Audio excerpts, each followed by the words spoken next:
आता है कि शैले शैले न माणिक्यम मौक्तिकम न गजे गजे साधवो नहीं सर्वत्र चंदनम ना वने वने। वैसे ही ब्रह्मवेत्ता संत महापुरुष ब्रह्मनिष्ठ आसाराम जी बापू जैसे संत हर जगह मिलने वाले नहीं हैं। 50 साल से गुरुदेव जन जन की सेवा कर रहे हैं और तब से बापू जी ये प्रयास करते आए हैं कि भारत के विद्यार्थियों को योग एवं उच्च संस्कार मिले। इसीलिए पूज्य बापू जी ने 25 दिसंबर को क्रिसमस का विरोध नहीं किए, लेकिन क्रिसमस को सही ढंग से हमारे विद्यार्थी मनाएं और अपने देश के संस्कृति की सुरक्षा करें। हमने देखा छोटे छोटे बच्चे होते हैं और बड़े बड़े कॉलेज के युवान होते हैं, वो भी इतने सद्भावना के साथ में पूजन करते हैं कि देखकर हृदय आनंदित होता है।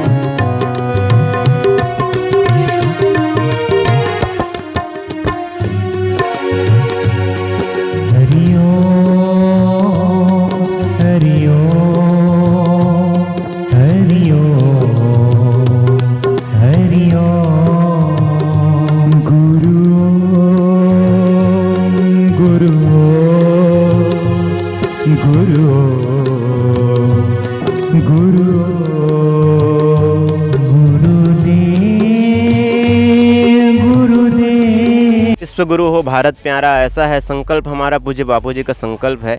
बापू जी भारत को विश्व गुरु पद पर आसीन करना चाहते हैं और ये आज का नहीं है, लगभग जब से आज 50 साल से गुरुदेव जन जन की सेवा कर रहे हैं और तब से बापू जी ये प्रयास करते आए हैं कि भारत के विद्यार्थियों को योग एवं उच्च संस्कार मिले और अपनी भारतीय संस्कृति को पुनर्जीवित करें, जानें।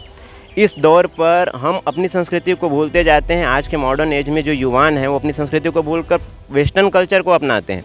25 दिसंबर क्रिसमस हमारे हिंदुओं का त्यौहार नहीं है, फिर भी बहुत सारे स्कूलों में सांता क्रूज के रूप में या अलग अलग रूप में तुलसी पूजन दिवस को न मानते हुए 25 दिसंबर को क्रिसमस मनाते हैं। तो पूज्य बापू जी ने एक नई पहल की, एक विश्वव्यापी आह्वान दिए कि 25 दिसंबर को यदि हम माँ तुलसी का पूजन करेंगे, उनका वंदन करेंगे तो उनका आशीर्वाद मिलेगा, वातावरण पवित्र बनेगा और संस्कृति की सुरक्षा होगी।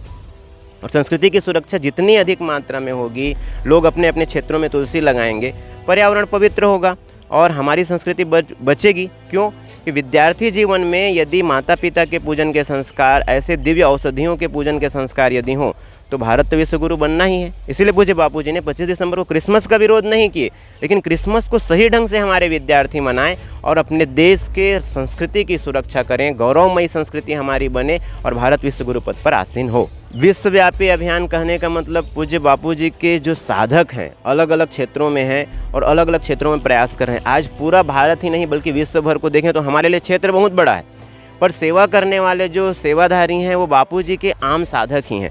वो हर गली हर गांव तक पहुंचना चाहते हैं, देश की जनता भी इससे जुड़े, उसके लिए हमारे साधक जन जन तक पहुंचते हैं। तो कुछ ही दिनों में सब जगह पहुंच पाना मुश्किल होता है। इसीलिए हमने क्या प्रयास किया कि 1 महीना पहले से ही ये प्रयास शुरू हो जाता है और हम करते करते धीरे धीरे इसको विश्वव्यापी बनाने के लिए अपने प्रयास को जन जन तक आगे बढ़ाते हैं।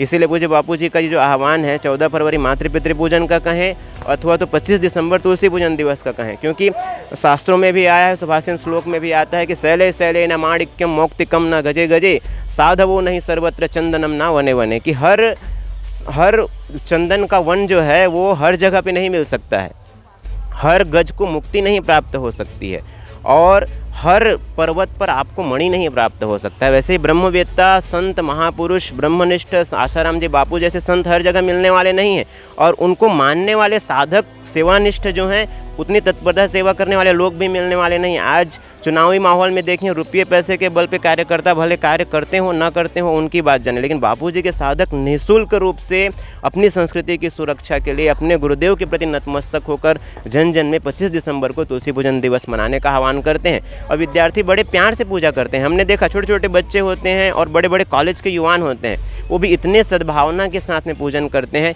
कि देखकर हृदय आनंदित होता है। और निश्चित रूप से हमारा भारत विश्व गुरु पद पर आसीन होगा, क्योंकि हमारे पूज्य बापू जी का संकल्प है।